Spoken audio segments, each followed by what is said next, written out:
va, ir vėl mes čia, sveiki visi, po Estijos etapo esam Nemuno žiede, Baltijos žiedinės lenktynių, turbūt pirmo etapo čempionatė, iš tikrųjų net nežinau. Tai darysim kažkokį tai showruną už kokių tai 10 minučių, tai spėjau atvažiuoti, o tai va vadinasi.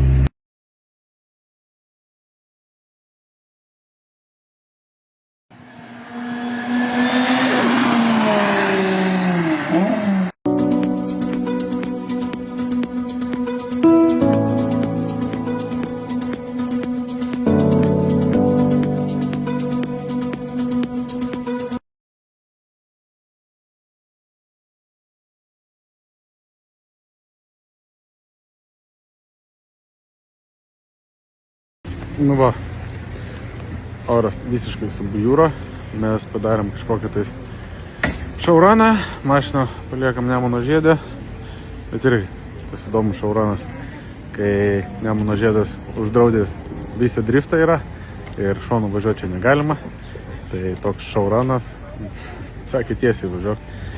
Tai iš tikrųjų biškį leido pavažiuoti šonu, tai kiek ne trajektoriją pabandžiau pavažiuoti, nes šlapia.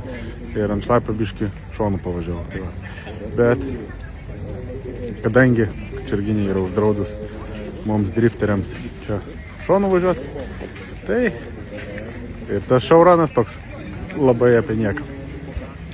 Tai va, lekiam dabar savaitgalio ir kipti į kitus darbus, ruoštis drift masteriams.